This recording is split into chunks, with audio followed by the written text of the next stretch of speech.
2, 3 o'clock, 4 o'clock, rock.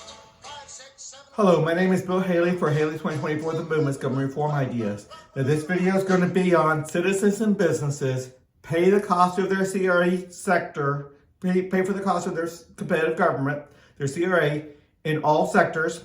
Thus, taxes switch to CRA fees, competitive government fees.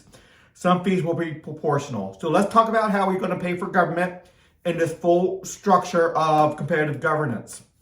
So a full system, and this is a full system. We have 30 sector boards. We always split all government responsibilities into 30 sectors, roughly 3%, but that's not money. A lot more, some sectors will be a lot more than other sectors. So let's just go through it. Some sectors are more government authority, the diplomats and the like, to define violent crime. Highly important, a big portion of government responsibility, but that doesn't deal with a lot of money. Other sectors deal with a lot of money. So let's go through it. Within every sector, you have roughly a dozen choices on what CRA to choose. So that's going to be important. And then that CRA only governs its members. And then that your CRA, you have to choose one. Then they charge you fees. Those fees will be known when you choose. So all dozen comparative governances will put out their price for their government services. Now, some services will give actual services within that government, like police services, education services, and the like. Some will be more libertarian, and they will just have a very small fee for a little bit of oversight and do all the police or the education in the free market system. However you want to go, there's be a lot of choices, about a dozen different choices. Some will go all into socialism, which is fine because socialism in this aspect is going to be competitive, which means it's going to get rid of a lot of the detriments of socialism because you're more of doing a business of those government services, where some people are literally want to go with more significant private sector and just have that little bit of oversight. But government regulations are an important part of what people do. Regulations are important. We just don't want it monopolized because it narrows down your business models and your ability to do it better. So you don't have the authority to do it better unless you have competition and you can do regulations better. So let's go through it, and then you have the rating system side, and that's going to give high quality information from a wide variety of perspectives on how that's done.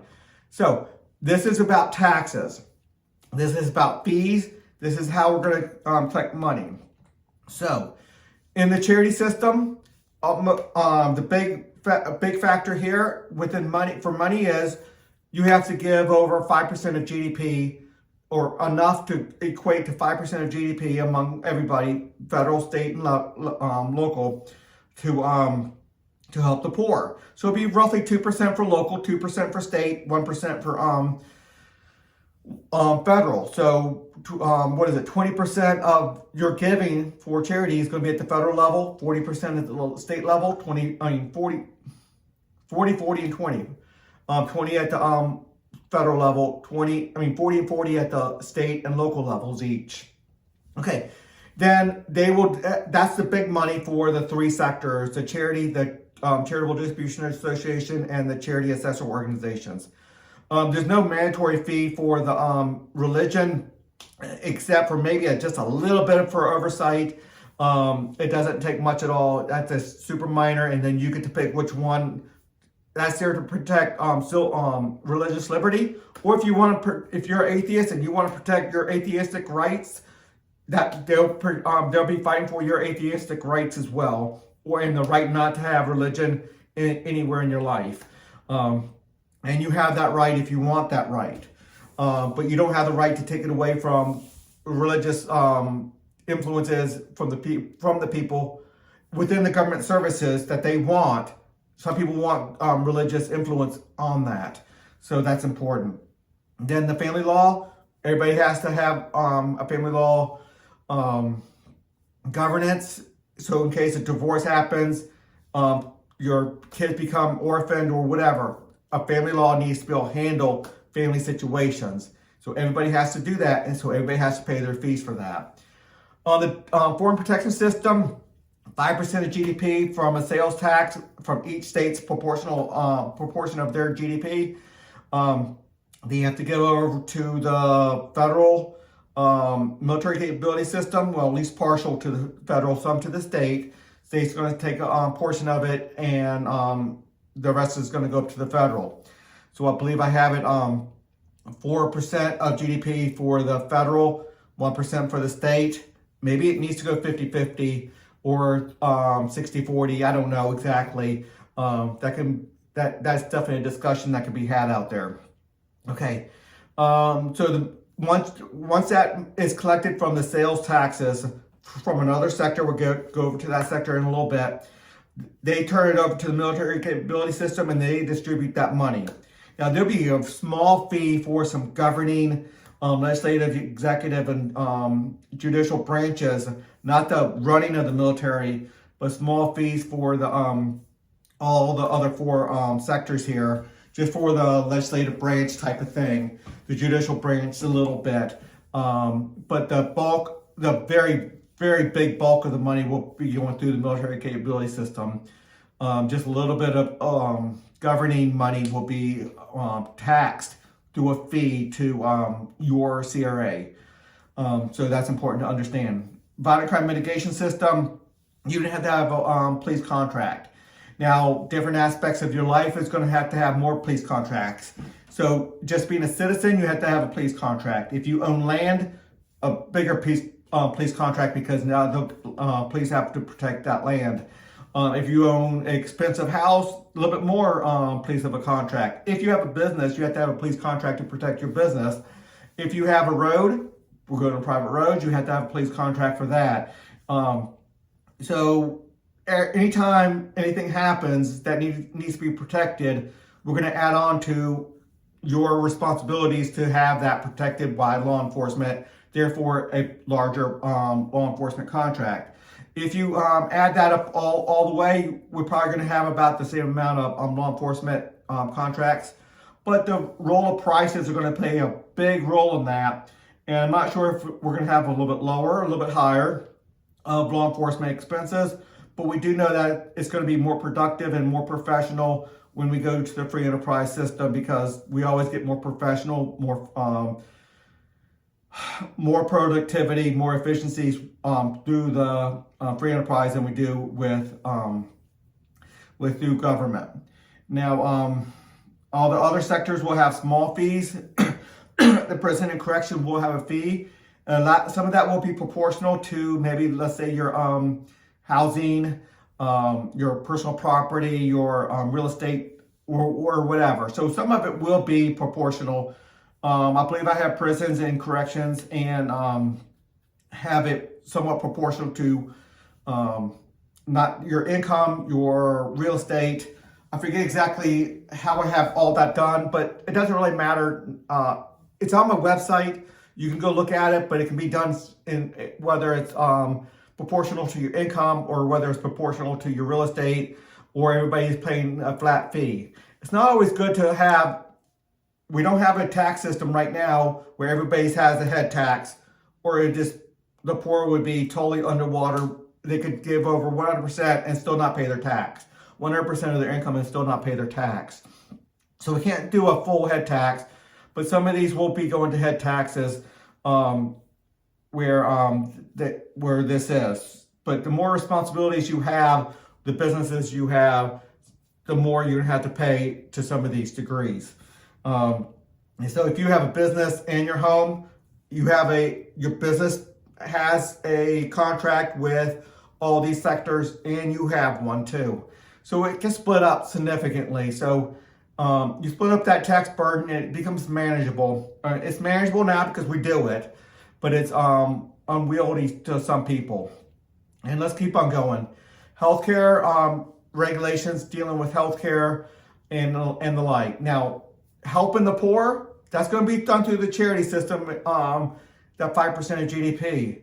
But that healthcare will be a big part of charity. They're going to have to work with the charity system significantly. Now, let's just go back here. The fees for all these, I'm sorry, I lost my train of thought.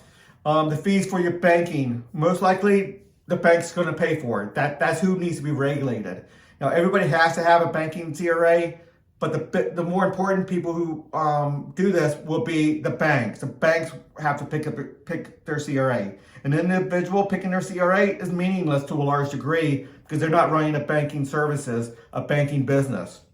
So to some degree, you're not going to have a huge food contract as an individual. It's the food processing plants, the businesses providing food, the farms, the restaurants, the food processing plants, and the like. They're going to have to be regulated. Not so much the individual, unless you run a garden that you're actually selling your garden at a farmer's market. Yeah, there will be a small governing fee for that. Obviously, right now, the fees for a big company that does food processing, that does billions of dollars worth of business, their fee for that is significantly more than a small garden taking their stuff to a farmer's market. Human resources and sales, obviously, they're going to take a portion of people's income because they're giving a service of human resources. Human resources are big business. And how every business wants to, whether they want to do in-house or let an employee give over their human resources business and for those services, a couple different ways it can happen. There's a lot of choices and a lot of ways it can happen. But right now we're trying to talk about fees. So that your CRA is going to have to work out deals and different business models to work that out. Environmental, obviously, we spend a lot of money in America on environmental issues, and that will still need to be the case. So there needs to be fees for that. And obviously, if you own a lot of land, if you own a big business, especially if you own a factory putting pollution into a river, obviously that's where the big bulk of that money needs to come from. We want the big factories to be allowed to do some of that because the product coming out of those factories are so important to our standard of living that if we don't allow any of that, our standard of living is so poor that we don't care about the environment anyway. So there's always a balancing point about how much pollution we allow a factory to put into our rivers. Obviously, pollution has always washed down our rivers from cow droppings going into rivers, flowing down the rivers. Hey, that's pollution. So, but how much do you have to do to fix that? So there's always issues, and that sector is going to be charging some fees, and the people who are doing the most pollution are going to be paying the most fees. But if they can do mitigation, that's going to help take care of some of those fees as well. There'll be deals with that. Work safety and disability, there always have to be inspections for that type of stuff. So that's going to be important. Transportation, obviously that's the roads, that's the airports, big business, a lot of money going through there. So that would mostly be paid by the road companies itself, by the airlines, by the airports. All these are businesses, and through that's going to be built into the cost of doing business, cost of the tolls for the roads, the cost of the airports and the airline fees and the like. So land and water, there will be some taxes and fees based off of real estate taxes, similar to what it is now. A little bit on the prison side, I believe I have it, and maybe one or two other ones where it's allowed to be based off of if they can show a big enough need, a sector can show a big enough need that we need to go proportional, and we do to some degree. Not progressive taxes where the rich pay, let's say 80% and the poor pay 10%. No, straight up tax. No deductions, no exemptions, no tax credits, straight across the board. But I want to go actually the opposite direction where we go a little bit more towards a head tax. Can't go all the way there, but the big corporations and the businesses paying some of the fees for these competitive governances, that's going to take a big portion of it. And all of it gets built into prices of our goods anyway as we trade. But we're going to do more direct payment to these companies for these government services versus being hidden taxes everywhere. Anyway, there's a lot more to go through, a lot more on my website. Please subscribe to my YouTube channel. It really helps me get the word out there. Everything's on Haley2024.org. It's really laid out beautifully there. Please consider a donation. I do have expenses within this. Definitely not making any money on my own. I'm paying a ton of my own money out, actually. But I really need to get this word out. And until the next video.